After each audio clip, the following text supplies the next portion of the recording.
Good morning, everyone. As you can see, we're about ready to start, so please take your seats, and we'll commence with our first session. I'm Gabriel Rosenfeld, the president here at the Center for Jewish History, and the topic of today's symposium is important for a variety of reasons. At the symbolic level, of course, it represents an important milestone, the 100th anniversary of the Johnson-Reed Immigration Act of May 26, 1924, which had a major impact on American immigration policy by establishing a quota system for migrants seeking to come to the United States. At a second level of significance, at the personal level, today's topic is significant, I'm sure it's safe to say, since many of us here in the auditorium have been affected by the evolution of immigration law one way or another. In my own case, the Johnson-Reed Act is a reminder of the contingency of my own existence. It may be true for others in the audience as well. My grandmother, Bertha Kogan Kalika, left the Ukrainian region of Podolia as a 20-year-old and arrived in the United States on January 12, 1924, only 5 months before the doors slammed shut. Needless to say, had she waited a little bit longer and tried to come later, someone else would be leading this symposium today. A third level of political symbolism that is probably worth mentioning as well is that we're all painfully aware of how immigration has become a political football, especially in our current election cycle, and how partisan animosity has impeded devising sound public policy solutions to questions of migration. So today's symposium, on a variety of counts, is committed to addressing a variety of questions by employing a historical perspective. And like all the symposia that we've organized here at the Center for Jewish History through the Jewish Public History Forum, we believe that bringing world-renowned historians and journalists and community leaders to CJH and having them discuss topics of Jewish concern with the general audience can foster historical literacy at a time when it is especially needed. So, the format of today's symposium is relatively straightforward. As you'll see in your programs, we've gathered a very distinguished group of scholars to discuss 5 topics pertaining to the history of migration to the US from both a Jewish and non-Jewish perspective. Indeed, one of today's analytical tasks entails comparing how the experience of Jewish immigrants compares with the experience of non-Jewish immigrants to the US from Europe, Asia, and Latin America. Each session will run approximately 1 hour, with the final section reserved for audience Q&A. About 20 minutes before each session is over, you'll see staff people coming down the aisles, and you can give them your note cards, and the moderator will collate those and lead the Q&A session. After each session, we'll have 30-minute breaks where you can grab refreshments, purchase books at the book fair, and also check out the Leo Baeck Institute's new exhibit, Crossing the Ocean, 3 Waves of German Jewish Immigration to the United States, which can be found one story above us here in the Goldsmith Gallery. That's up on the mezzanine. And just another heads up, when the symposium is over at the end of the day, there'll be a formal opening of that exhibit with remarks delivered by LBI Executive Director Marcus Krah. There'll be wine and cheese upstairs as well as down here, so you can go back and forth between the 2 wine and cheese receptions. All right, before we proceed with our first panel, I'd like to extend very sincere thanks to the generous support provided by the Sells Foundation and the David Berg Foundation.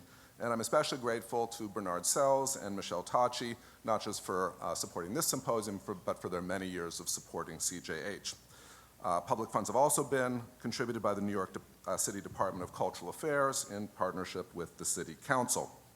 I should add, we're also especially fortunate to have remarks delivered by elected officials today. I'd like to thank everyone here in the audience and everyone watching online for contributing to what I hope will be a robust conversation. And without further ado, I'd like to introduce our moderator for session number 1, Professor Deborah Dash Moore from the University of Michigan. Deborah. Thank you very much, Gab, for that introduction. And it's my pleasure to introduce our 2 panelists. We have sitting immediately to my left, Chasya Diner. She is Professor Emerita from New York University, where she directs the Goldstein Gorin Center for American Jewish History. She's a Guggenheim winner and specializes in American Jewish history broadly, but especially also in immigration history. And she has co-authored a book, Immigration and American History, which is available outside for purchase. Next to her is Mei Nai, who is the Lung Family Professor of Asian American Studies and a Professor of History at Columbia University. She is the author of The Chinese Question, which won the Bancroft Prize, and that too is available for purchase outside. So we've got really great panelists here, and I think let's just get started with our questions. So this session is called Rethinking Immigration, the Johnson-Reed Act 100 years later. And before we can rethink immigration, I think we need to know what the Johnson-Reed Act was and how it changed previous American policies. So who wants to start? Give us a quick Johnson-Reed Act explanation. Okay, I'm happy to do that. So what's notable about it, and obviously one has to just look back a few years earlier to the 1921 Emergency Quota Act, is that for the first time, European immigration was subjected to a quota system based on national, in fact, it was called the National Origins Act, and the countries of the world were subjected to kind of analysis based on censuses from the past. It was 1890, then 1880, to assign the number of slots for an immigration that was going to be capped and have a ceiling. Okay, and while there had been many restrictions before based on health or psychological status, criminality, et cetera, et cetera. This is the first time that again, there's the ceiling put on, and that these countries were given specific quotas. Okay, so it was a departure in that way. I just want to emphasize the importance of the numerical ceiling. There had never been a numerical ceiling on immigration in the past. So previous to World War I, we could think of immigration as being normatively open, meaning it's generally open, although there's some exceptions. The chief one was Chinese exclusion. But after 1924, our system became and continued to be normatively closed with some exceptions of who can come in. And that number was set at 150,000, which was 15% of the pre-World War I admissions. So before World War I, 1 million people came to the United States a year, mostly from Europe and with very few regulations. And after 1924, that was cut by 85%. So you could imagine how devastating that is. And this idea that we have to have a ceiling on the number of people who can come to this country has endured to this day. This is not something that we debate. Should we have an open border? I mean, some of us think so, but we are a small minority in the conversation. We're barely heard. So the idea that we have to have a number that limits how many people can come, I think is one of the most enduring aspects of the 1924 Act. The other aspect, the quotas, which were distributed in a discriminatory way, is what most people think of when they think of the Johnson-Reed Act. They think of the quota system, and that's a very complicated story because they did it unevenly. There's restrictions on Europe, and then depending on the country, you had more, you had less. Asia was completely excluded, so it was restriction for Europe, exclusion for Asia. And the Western Hemisphere is very interesting because there were no numerical quotas on the Western Hemisphere. And that was for diplomatic reasons as well as industrial and agricultural reasons, but they found other administrative ways to keep Mexicans from coming into the country.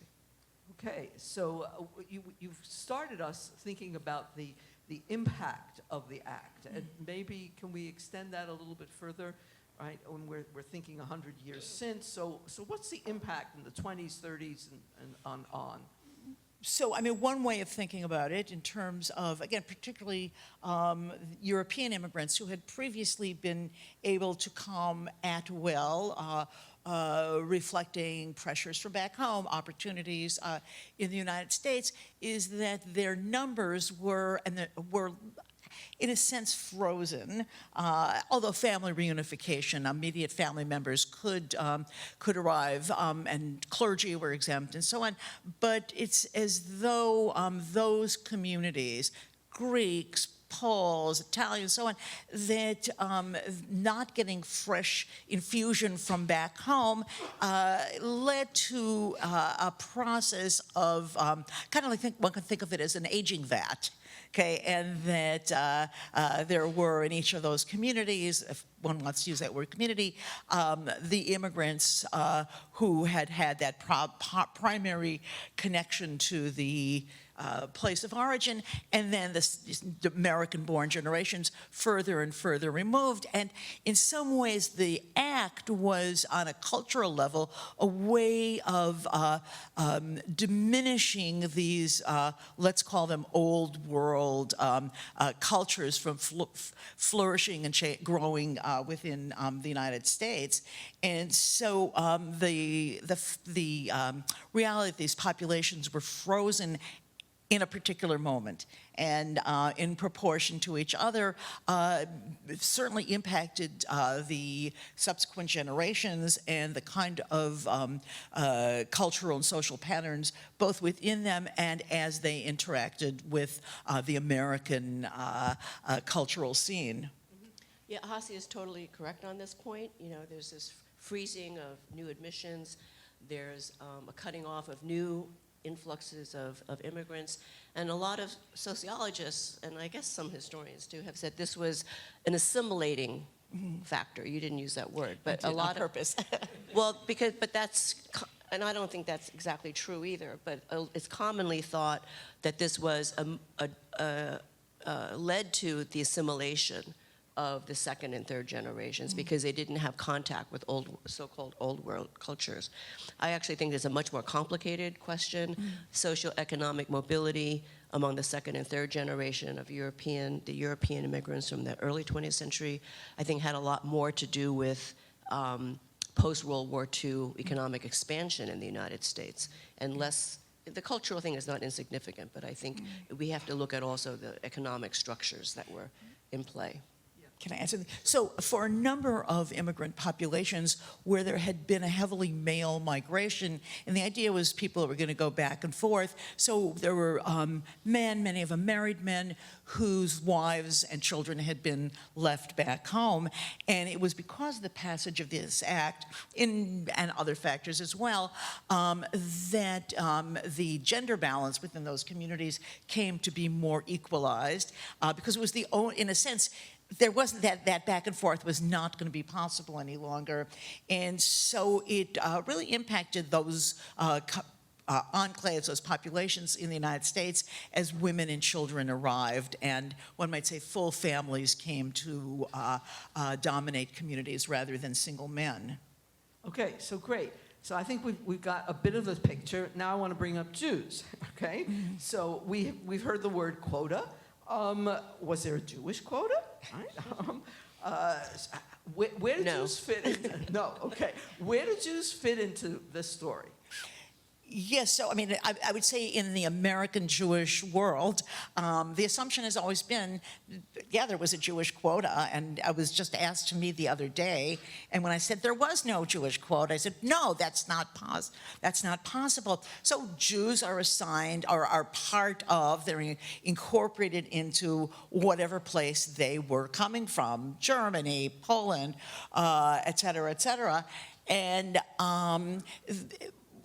I don't think we have any evidence, and who knows, some scholar in the future might be able to contradict this, that the U.S. consular offices that were in Poland or in Germany so discriminated against Jews who were seeking visas to come to the United States. So that their possibility of being part of the Polish migration was, they had the same chance as a Polish Christian, Polish and non-Jew. So while I think it has a tremendous impact on Jews and on the Jewish community of the United States, I think it's important to see this in a larger perspective rather than just the Jewish perspective. Well, I think there's something interesting that happens with the new law because it is based on countries.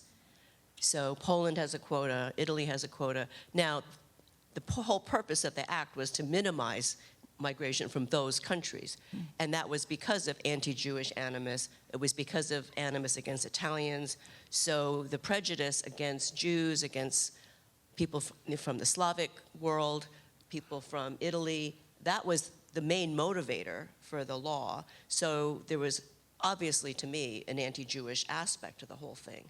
And so you could come technically under the Polish quota, but the Polish quota was so tiny that, who was going to get in because of that? I think that's why people think of it as a Jewish quota. Now, the other part of this, though, is that while you had a quota system based on countries, and this is important because it signaled a kind of modernization of American immigration law based on countries and states and visas, right? These are all modern inventions.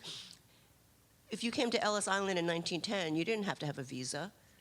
You had to have, a few dollars in your pocket, and you had to not limp, and otherwise you were good to go. So while there's a modernizing of the law in terms of it being, the quotas being assigned to countries, there's still a racial element in the data that was collected by the Immigration Service. They kept a schedule of races and peoples, and it had Hebrew on that list. Hebrew was not eliminated until the 1950s. And it had, it's interesting if you want to look, it has Hebrew, it has Italy North, Italy South, right, which is another racial description, and it had I think it had Asiatics, so there was still a persistence of racial thinking and racism, I think, in the way the whole system operated. But they were very careful to make the law on its face to be based on modern notions of countries and states. Great. So I think we've started to move into our rethinking, right, Okay. of immigration. And maybe to be a little more explicit, can we go back to pre-1924? And you started this, May, with, what it was like then. Tell us a little more about what was, how would you characterize immigration prior to 1924? Well, as I said, we had a normatively open system, meaning generally people could come without much hassle, with some exceptions. But I want to go even further back and say that the word immigrant was not commonly used in American political discourse until the 1890s. So who are all the people who came before that? Are they immigrants? They didn't call themselves immigrants. The people who came during the period before the American Revolution, the colonial period, they didn't call themselves immigrants. They called themselves settlers, colonists, pioneers, right? So they weren't, an immigrant is somebody, if you really look at it, an immigrant is somebody who comes to settle in an established environment. They're an outsider, they come to be on the inside. The colonists were trying to recreate the old world in the new, in a better way in their minds, right? If you move forward in time to, say, the antebellum period, they also didn't call themselves immigrants, they called themselves emigrants. They also called themselves pioneers because they saw themselves as settling, westward, expansion. And the Irish, who were, I think in many ways a special case, thought of themselves as exiles. Right? So immigrant becomes a more commonly used term by society and by the immigrants themselves with the big wave of mass labor migration of the late 19th century. So I think that's important to bear in mind because we have this narrative, a mythical narrative, I think, of America as a nation of immigrants, and people say, the Pilgrims were immigrants. Well, they weren't really. They were settlers. It was a part of a settler colonial and imperial enterprise. Kasi, you want to add? Yeah, so, I mean, I'm not sure I'm going to completely agree, but, because the question is not just what did they call themselves, but what did they do? What was, in a sense, compelling or impelling them to leave, okay, and to seek a new home, and to seek a new home in this particular place, be it the British colonies of North America or the new nation or the antebellum nation and so on. And that, at some level, when one looks at over that historic arc, they aren't all that different from those who are going to be, who are going to come later, just in terms of, again, the particular classes that are represented in this population. But I think the real difference, again, since you wanted us to look back way before 1925, was the fact that there were so few regulations, and there were the ease of going through this was really notable compared to what's going to come, where it involves vast amounts of paperwork and documentation and the like, and vetting. And the fact, when people say, well, my family came, they were legal. Well, if there are no laws, everybody's legal. And in many cases, by the way, we know that people left under illegal circumstances, because often there were barriers to leaving the place of origin, sometimes even just as having to pay a head tax to leave.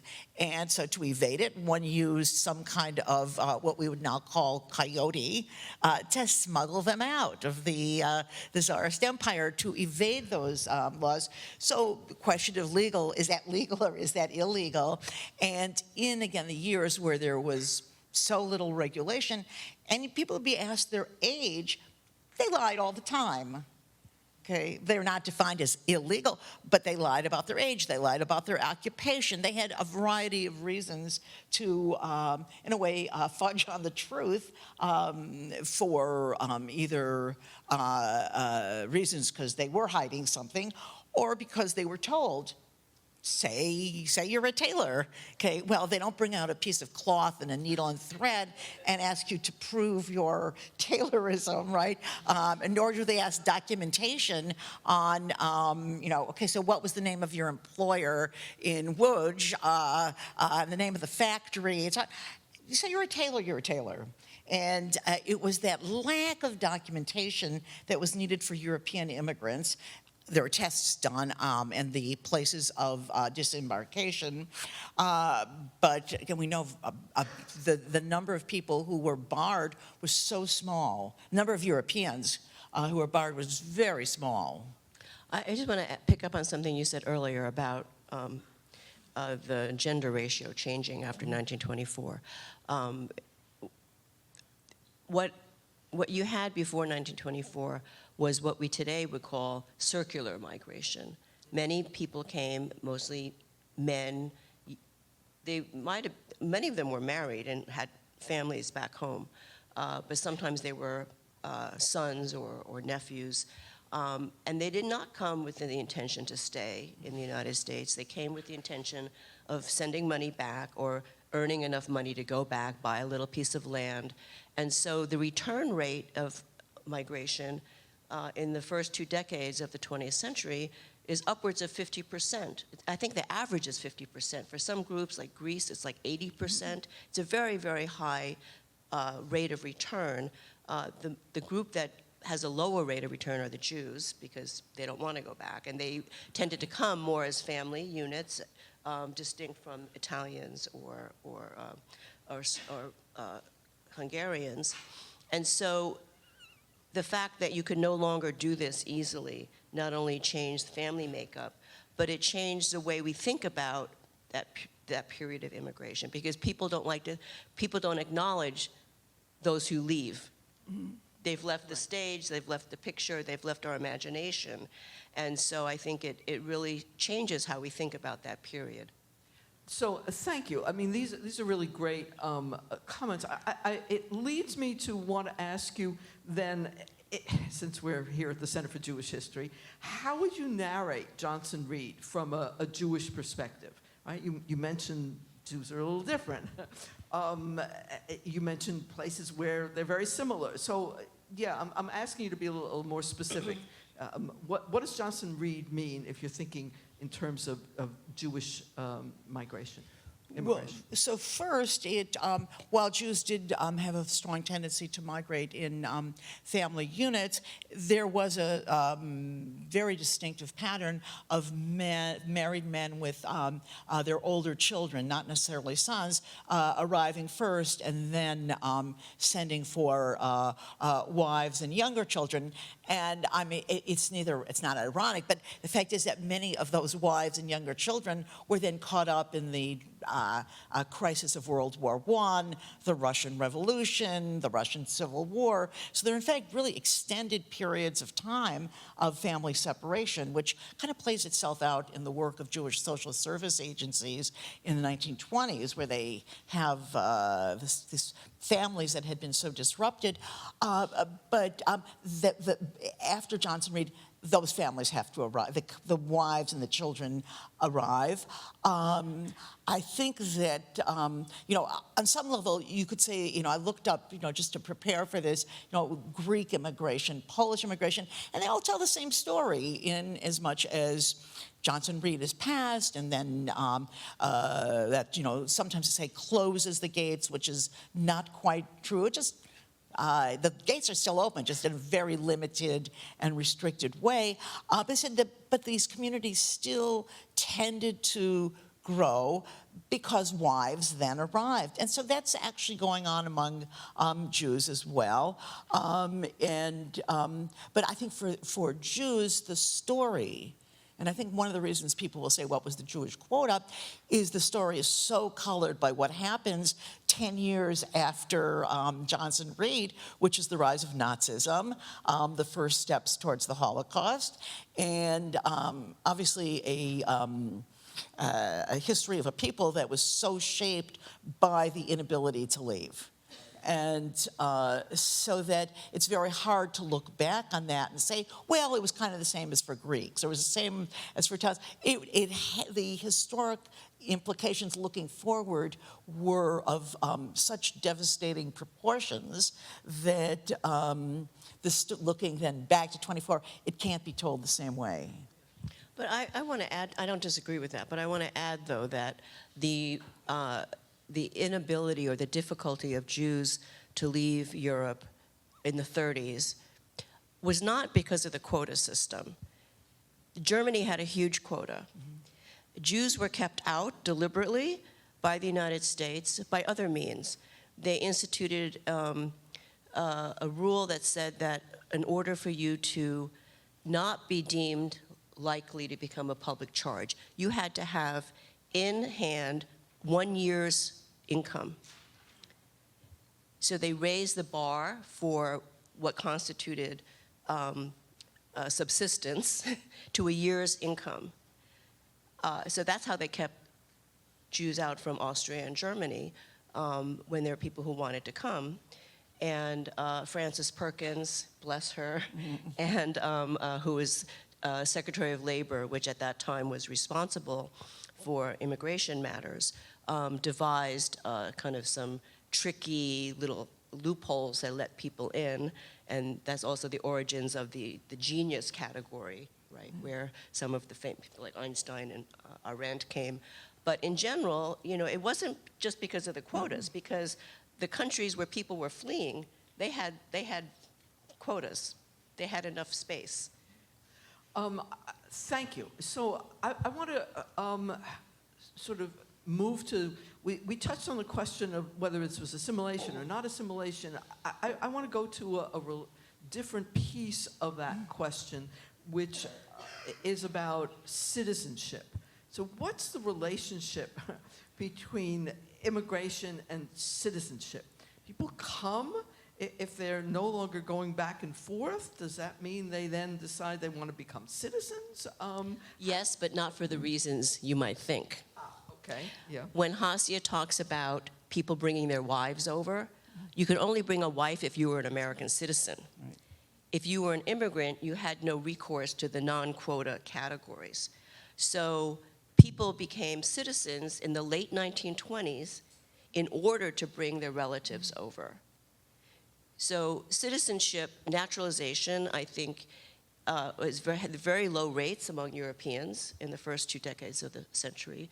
They did not see much good in becoming a citizen. They were not interested in voting. They could get patronage jobs from the Democratic Party regardless, or they could sign up to be a citizen and never do it.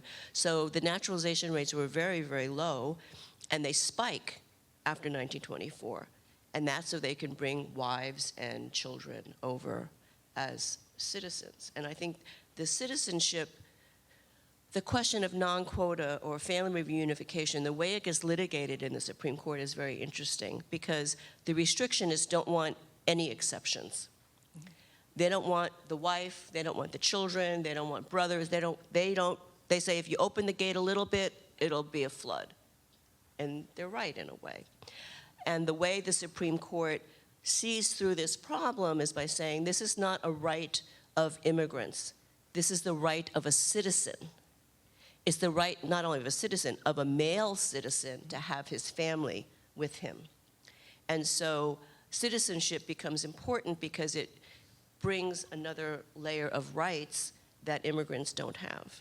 I think I just want to add that in the 1930s with the New Deal, many of the programs and benefits were for citizens.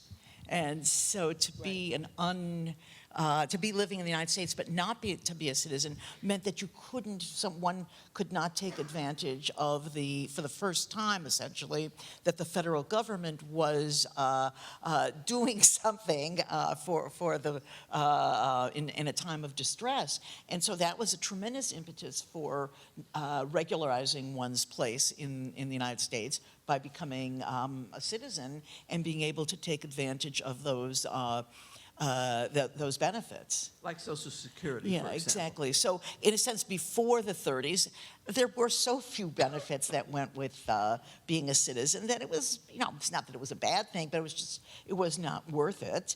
Well, you could vote. Yeah, which, again, I think is important, and I think that many of the immigrant advocacy organizations and institutions within the United States made a big point of using their citizenship in order to extract benefits from the federal government for their place back home, so that they could threaten, we're voting and this is what we want, and also on the local level.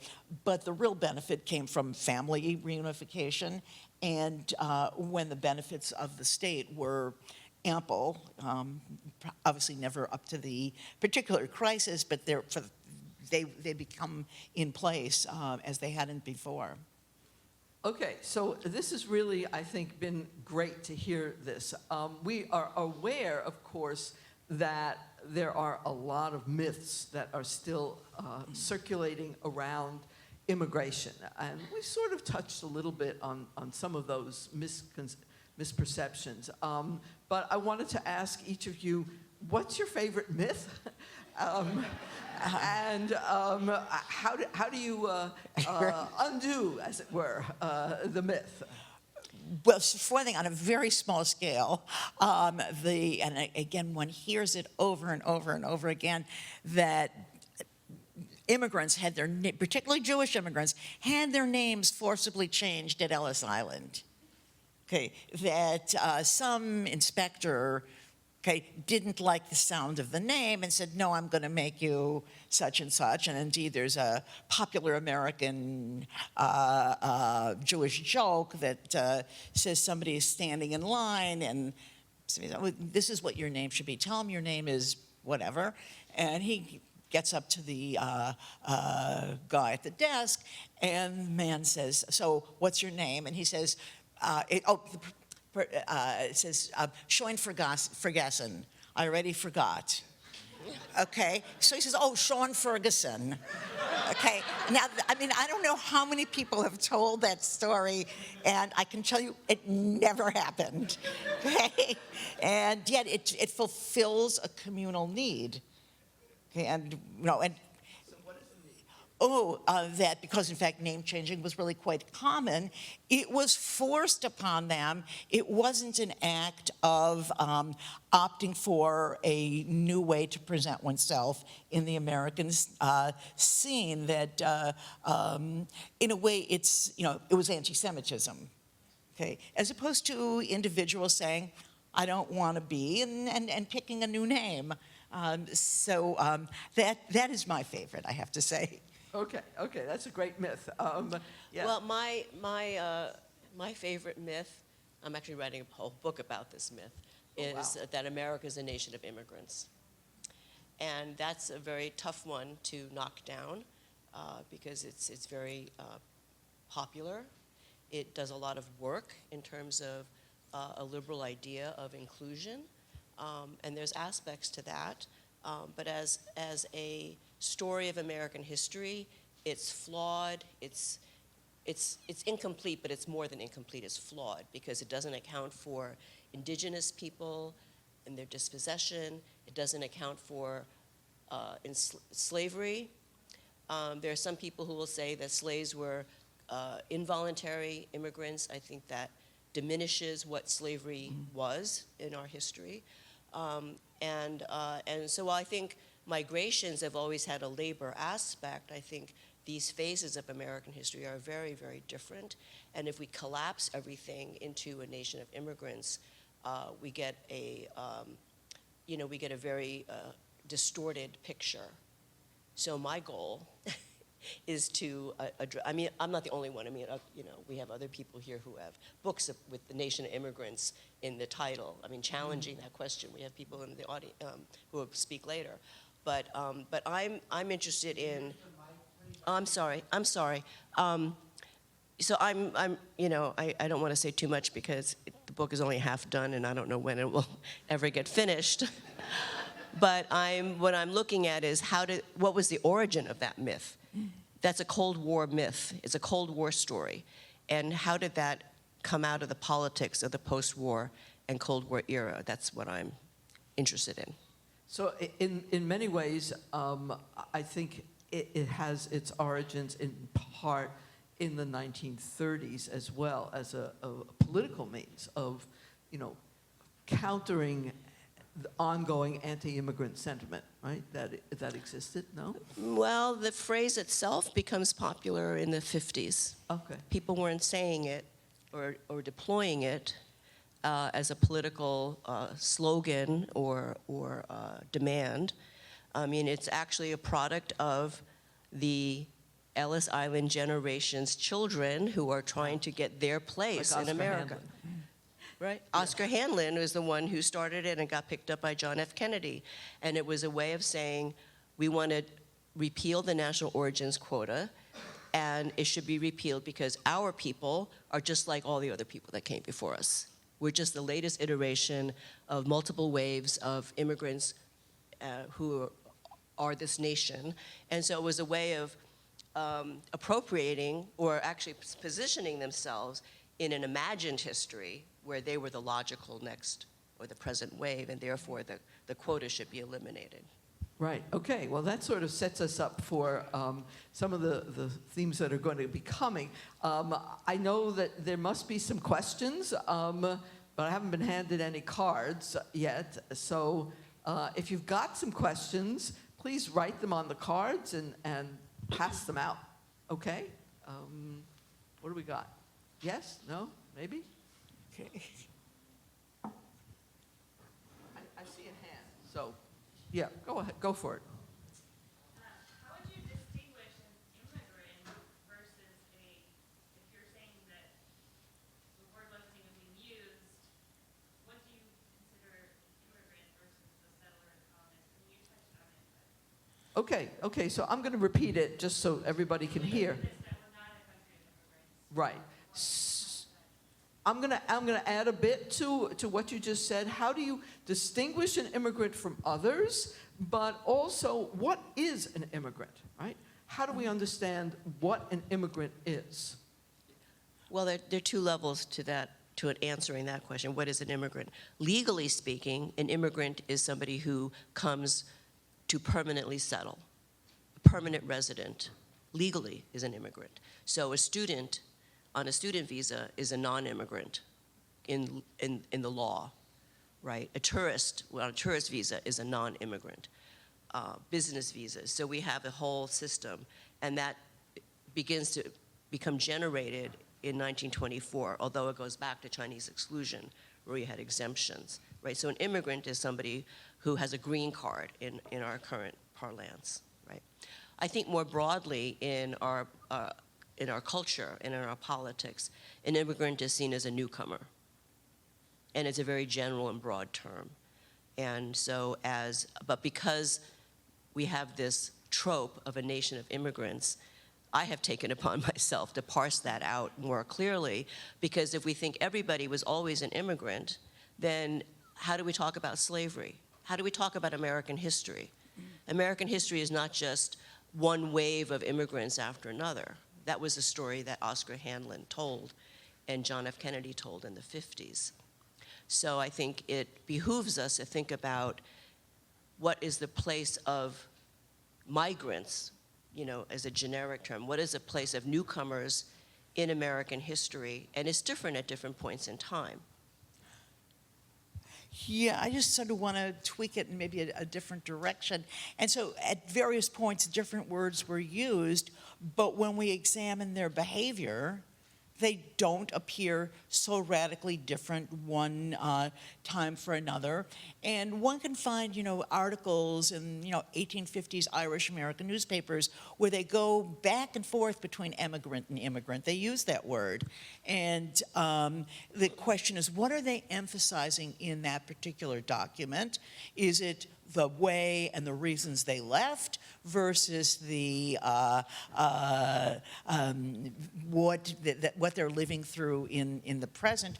I think, to me, one really important issue, and one of the reasons I think the experience of the enslaved, the African enslaved, is a different story, is there's a degree of volition in the immigrant narrative, or whatever we want to call it, and that people had choices. They had choices as to where they could go, when they could go, and again, we're dealing with European immigrants. Which family would go? The oldest children, the oldest sons.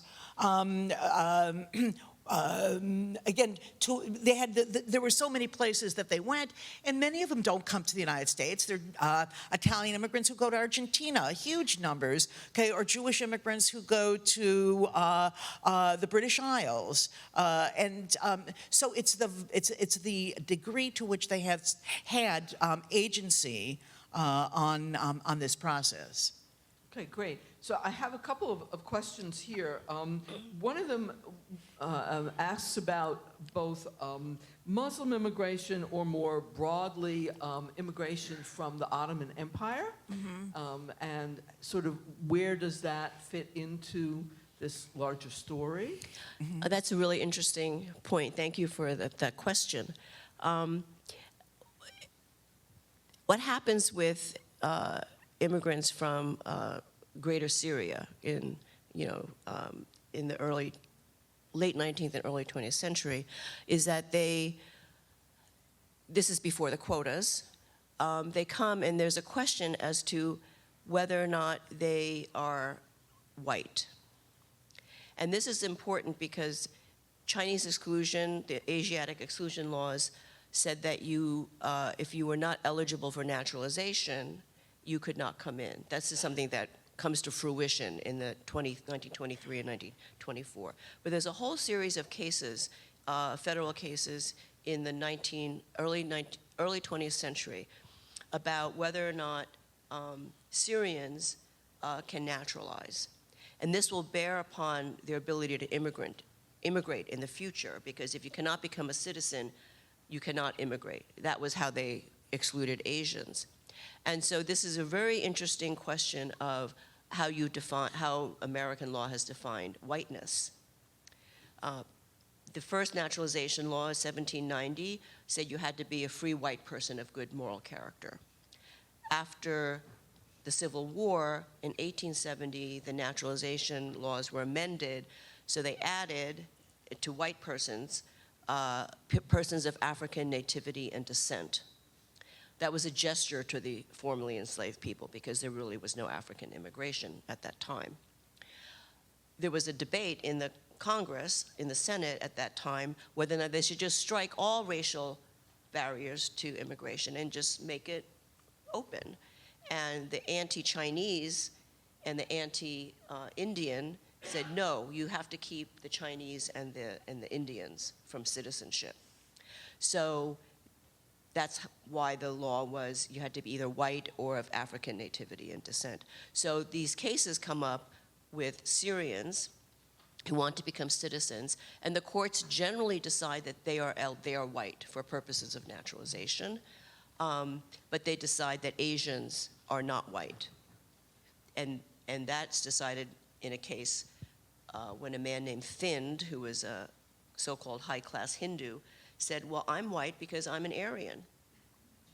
And they said, we don't know about the dim reaches of antiquity, but nobody, the color of a walnut is white. This is the Supreme Court talking. So, Can I add to that? Yeah. So this, by the way, has Jewish implications because there's a migration at the late 19th century into the early 20th of Jews from the Ottoman Empire. And the operatives, the leaders of the American Jewish community, people like Louis Marshall, are working with the U.S. government to make sure that these Jewish immigrants from the Ottoman Empire are, again, put in the white category, and that they be defined as Hebrews by race, not Ottomans or not anything else. Okay, that's great. I'm going to carry on with some of these related religious issues. So we mentioned about anti-Jewish sentiment as part of behind Johnson Reed, right? Although obviously there was no Jewish, as it were, quota. What about anti-Catholic sentiment, anti-Orthodox Christianity sentiment, anti-Muslim sentiment? I mean, where and how does sort of religion play into the restrictions? Well, by and large, the European countries that got low quotas tended to be Catholic, okay, or Greeks or Greek Orthodox, or from the Balkans, where it was, Russian Orthodox. There's actually a ban on immigrants even before 24 who support polygamy. And while it's probably directed at Mormons rather than at Muslims, one could see that there might be a little kind of echo of anti-Muslim sentiment there. So that's, the way the world was divided. The Protestant countries got bigger quotas, the Catholic and Orthodox countries got lower. Okay, that's very helpful. Two related questions. What happened in the 1920s to sort of motivate Johnson Reed?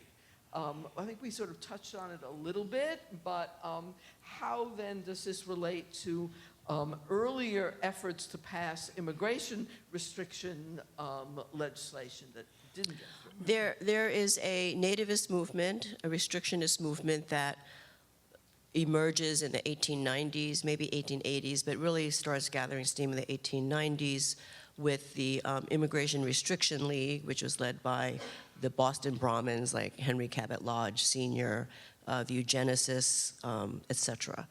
And they tried to pass laws to restrict immigration from Europe.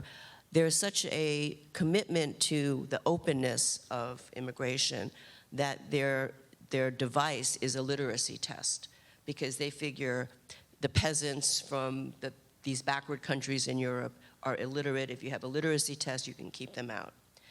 That passed Congress and was vetoed 4 times. Vetoed 4 times.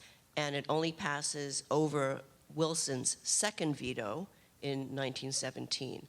So there is a strong nativist and restrictionist movement. There's also a strong anti-Asian nativist movement from the West Coast, which is trying to secure Japanese exclusion, because Chinese are already excluded, South Asia is already excluded by the barred zone, but Japan, because it has a more special diplomatic relationship, they are not barred. So there's a big push by the Asiatic Exclusion League, the Immigration Restriction League. So the literacy test, which passes in 1917, turns out to be a rather feeble barrier because it was just, you had to recognize a few words on a flashcard in your own language. So after World War I, it was much easier for people to get in that way. So after the war, there's a kind of reactionary backlash. There's, the Palmer raids, against the so-called anarchist immigrants, the Italians and Eastern Europeans. And so after the war, it really is, they are able to get it over. And economically, which is, I think, also interesting, by the 1920s, American manufacturing was not relying so much on just mass inputs of unskilled labor. You had more so-called tailorized industrial methods, the assembly line. So American capital was not clamoring for hundreds of thousands of unskilled people to shovel things, right? They had more, productivity was gained more from technology than from just mass inputs of labor. So there was also less of a reason for business to oppose restrictions. So I think in addition, obviously those are on target, that in the lead up to World War I, various ethnic groups in the United States made their case about what should the United States do. Should it remain neutral? Should it come in on this side? And what appalled many Americans is that these arguments were made in the name of the fortunes of their home country. Okay, so the Poles are, we have to go into war because they wanted to see the dismemberment of the Austro-Hungarian Empire, so Poland could become an independent country. The Irish say absolute neutrality. Okay, we don't want to go to war on the side of England, and so on. And at least the rhetoric was these people don't care about America. They only care about their old world home country loyalties. And, this is set in the context where the war in Europe itself is viewed as a kind of, well, the word is, Balkanization. The war begins with the, in the Balkans with the a Serb nationalist assassinating the Archduke. And a kind of fear that the United States won't hold together. Okay, if there are too many people from too many places who don't become American and don't go through this process, let's call it assimilation or integration, and we don't want to have the United States become this sort of disunited entity which won't hold. And obviously, this is an argument we hear way beyond that period, but that's going on right in the lead up to the war and then its aftermath. Okay. The other thing about World War I think that's really important, just to add to what Hasia said, is that the United States, once it decides to enter the war, it has to drum up hostility against Germany. Mm-hmm. Americans were not, there was a strong isolationist view or neutral view. They had a huge propaganda campaign to get people to oppose the Hun. Mm. So they renamed, you have Liberty, cabbage instead of coleslaw, there's all kinds of the hot dog. Oh, that's how hot, hot dogs instead of Frankfurter. There's all this renaming that goes on of foods, but there's a huge suppression of German American cultures. The German language newspapers are closed, German language schools are closed. Germans are the largest single ethnic group in the United States, even an immigrant group. And so there's a huge pressure to anglicize names, and Germans kind of face this choice of becoming American and losing their ethnic identity, becoming more American. But this is where you have the origin of the anti-hyphenate propaganda. And so after the war, this very easily spills over towards the other groups that are actually the target of the restrictionist movement. Right, and the language of aliens, which was actually one of the questions that came up, right? You get Alien and Sedition Act also with... Way back. Yeah, yeah. So, okay, I'm going to, I think, given our time, I'm going to give one last question here. That is, to what degree, and why, obviously, do you think that the Jewish immigration story is not typical? So first, from a kind of analytic category, what do we mean by typical?